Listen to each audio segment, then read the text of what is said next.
Hello, this is Dr. Grande. Today's question is, can I analyze the case of Michael and Suzan Carson? Just a reminder, I'm not diagnosing anybody in this video, only speculating about what could be happening in a situation like this. If you enjoyed this video, please like it, subscribe to my channel, and consider supporting me on Patreon. I will put the link to Patreon in the description for this video. First, I'll look at the background of this case. I'll move to the timeline of the crime, then offer my analysis. James Carson was born in Oklahoma on November 28, 1950. He later changed his name to Michael Bear Carson, so I will refer to him as Michael. As a child, Michael was diagnosed with a rare bone disease that limited his functioning for several years. He had to stay in bed quite often. He was made fun of in school because he had to use crutches to walk. As a teenager, he became fascinated with political radicalism, mysticism, and music. He was attracted to the hippie movement. He considered himself to be an atheist, but then, after a specific instance of using psychedelics, he started a profound religious search. He cycled through a number of religious belief systems before eventually becoming a Muslim. Michael went to college in Iowa and met a fellow classmate who shared some of his ideology. They married in 1969 and moved to Arizona in 1975. His wife noticed that his behavior drastically changed. In 1977, she left with their daughter. Michael started dating a woman named Susan Barnes after meeting her on Thanksgiving Day in 1977. Susan was born in Arizona on September 14, 1941. She eventually changed her name to Suzan. She spelled it S-U-Z-A-N, which some people would pronounce Susan, but apparently she did pronounce it as Suzanne. Growing up, Suzanne's family believed that she was mentally ill. Suzanne believed that she was a psychic. After a specific incident of using psychedelics, Suzanne thought that she was a witch possessed by the devil. She thought there was a hole in the top of her skull where vibes could be poured in. She believed the hole was caused by electrical appliances. I find it interesting that when Suzanne came to believe that she had a hole in her head, her primary concern was something getting in and not something getting out. Maybe she figured there was nothing in her head to escape. Her family encouraged her to be treated by a mental health professional. The clinician said that she was just eccentric. Suzanne eventually married, had 2 children, and divorced. She had about 150 lovers in the 8 years following her divorce. After Suzanne started her relationship with Michael, he convinced her that she wasn't a witch, rather a yogi. The hole in her head was a sign that she had been chosen to receive messages from God. Michael and Suzanne married and took a trip to Europe for a year. 2 days after they returned, Suzanne was arrested for public nudity and possession of marijuana. She pleaded guilty to the nudity charge and was given 6 months of probation. Suzanne felt as though she was unjustly prosecuted and developed a disdain for law enforcement and the government. She promised never to pay taxes again. When Suzanne's probation was up, she and Michael moved to Portland, Oregon, and eventually made their way to San Francisco, California. The couple was active in the counterculture, drug use, and mysticism. On January 14, 1981, an aspiring actress from Georgia named Karen Barnes moved into a San Francisco apartment at 825 Schrader Street. Karen Barnes was not related to Suzanne. Again, Suzanne's original name was Susan Barnes. Michael and Suzanne spent time in the apartment with Karen. Suzanne believed that Karen was a witch and a psychic vampire, stealing her strength, beauty, and cosmic power. Karen was paying a lot of attention to Michael. He eventually told Suzanne that he wanted to make Karen his second wife. Now moving to the timeline of the crimes. On March 7, 1981, the couple murdered Karen by stabbing her 13 times with a paring knife and crushing her skull. The police were notified that same day by the landlord after he found her body on the kitchen floor. They noticed that there was no forced entry into the apartment. They found abstract messages scribbled on various places in the apartment. Some contained the name Suzanne. There were no witnesses to the murder. A number of people told the police that a strange couple named Michael and Suzanne had been living in Karen's apartment for the last few weeks. Here are a few of the descriptions of the couple offered by those witnesses. The couple claimed to be Muslims. They didn't believe in electricity, driver's licenses, or Social Security cards. They traveled up and down the California coast selling marijuana. They believed that witches should be put to death on religious grounds. Michael had just written a book which he called The Way. He was trying to get it published. Suzanne told people that she had great psychic powers, but did not use those powers. One witness believed that both Michael and Suzanne suffered from schizophrenia. The police wondered if Michael and Suzanne could have been the killers. However, there were a lot of unusual people in that area. The police were looking for them, but they were not trying very hard. After the murder, Michael and Suzanne traveled to a mountain in southern Oregon and lived in a cabin. They believed that nuclear war was imminent. The couple lived there for a few months. They traveled to New Mexico, back to Oregon, and then to California, arriving there in March 1982. In May, while the couple was in Humboldt County working on a marijuana farm, Michael had a dispute with a 27-year-old man named Clark Stevens and shot and killed him with a .38 caliber revolver. Michael and Suzanne attempted to dispose of the body by burning it. At one point, the couple dropped their backpacks and fled, believing that the police were onto them, which at this time they were not. When the police searched the backpacks, they found a manifesto that contained Michael's fingerprints. Michael was arrested in Los Angeles, California on May 19, 1982, because the police had mistakenly believed he was responsible for another unrelated crime. The officer who arrested Michael failed to search him properly. Michael still had the murder weapon on him when he was handcuffed and put in the back of a police vehicle. He put the gun under the seat. Due to an error, the police did not connect Michael to the murder, and he was released. The police didn't find the gun until later.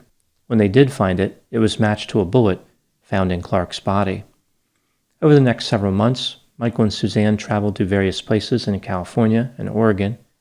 On January 12, 1983, the couple was hitchhiking with a man named John Charles Hellier. Suzanne decided that he was a witch and had to die. She felt this way about a lot of people. While John was driving on U.S. Route 101 in Sonoma County, the couple attacked him. The car came to a stop, and the fight continued outside the vehicle. It lasted for about 10 minutes until Michael shot and killed John. A witness saw the homicide and contacted the police. Michael and Susan were arrested after a high-speed chase, which ended in them crashing the vehicle in Napa County. The couple faced charges for murdering John Hellier, Clark Stevens, and Karen Barnes. By 1987, the couple had been convicted in connection with all three of the murders. They were sentenced to 75 years to life in prison. Now moving to my analysis. Here are my thoughts about a few items that stood out to me in this case. Item number 1. The guilt of Michael and Suzanne is not really in question. It's clear they were responsible for the three murders.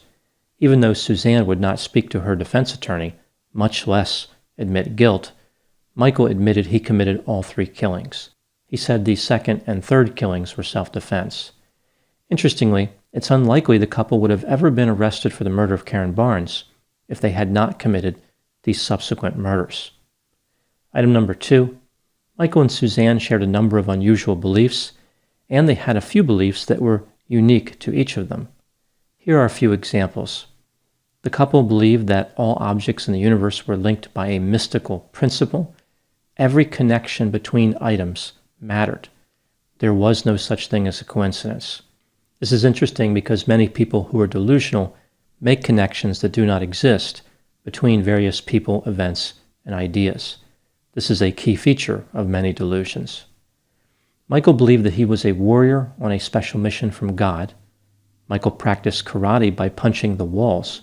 He said he was preparing to fight the Russians and the darkness sweeping across America.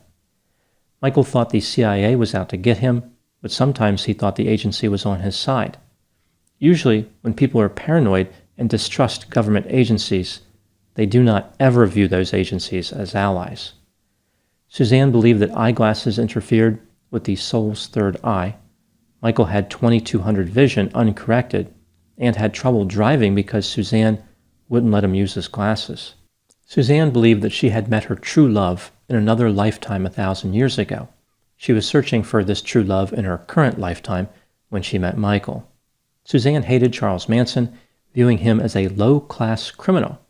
He never murdered anybody with his own hands, and he misrepresented himself as a hippie.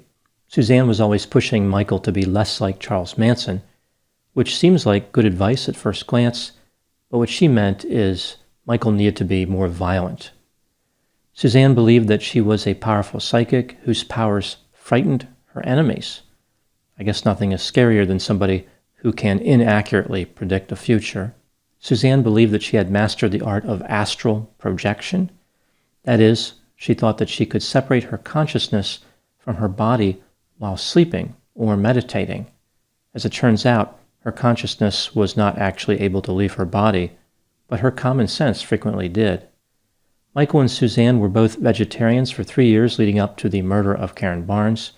Being a vegetarian is not unusual, but Michael's specific diet was insufficient to maintain the strength he needed for multiple homicides. Michael and Suzanne targeted both Ronald Reagan and Johnny Carson as part of their master plan. The couple believed that their names represented the number of the beast from chapter 13 of the book of Revelation. So with Ronald Reagan, his middle name was Wilson, therefore all 3 of his names had 6 letters. What doesn't make sense here is Johnny Carson. His middle name was William, which has 7 letters. One could reason that the couple was also afraid of 666, which is the number of the beast who failed math. This is an entirely different beast. Item number 3. The couple's delusions formed around their pre-existing areas of interest. This is why the content of their delusions was about religion. The psychosis contaminated and distorted their beliefs into something violent and destructive. One theory about this case is that Suzanne had schizophrenia, and that's why she was psychotic. Michael was paranoid and predisposed to psychosis, but it was his exposure to Suzanne that put him over the edge. Therefore, this may have been a case of shared psychotic disorder. It's not clear what mental illnesses they do or do not have. Again, this is just one theory. Item number 4 is the dynamic between this couple. From the very beginning and throughout their relationship, Suzanne was in charge. She was the boss. She's the one who gave James the name Michael. Suzanne pressured Michael into committing all 3 murders. This couple could have grown their belief system into a cult, but Suzanne's desire for homicide was a self-limiting mechanism. She viewed everyone else as a threat or competition. Therefore, they were never able to grow into a cult. Item number 5 is the motive for murdering Karen Barnes. I think this was really just about jealousy on the part of Suzanne. She felt as though Michael was falling in love with Karen. He said he wanted to add Karen as a second wife. Karen was more attractive than Suzanne and captured Michael's attention frequently. I think this just highlights the fact that jealousy is dangerous no matter what belief system it is filtered through. Now moving to my final thoughts. Michael and Suzanne were active in the counterculture in California and Oregon. This allowed them to fit in even though they were psychotic and dangerous.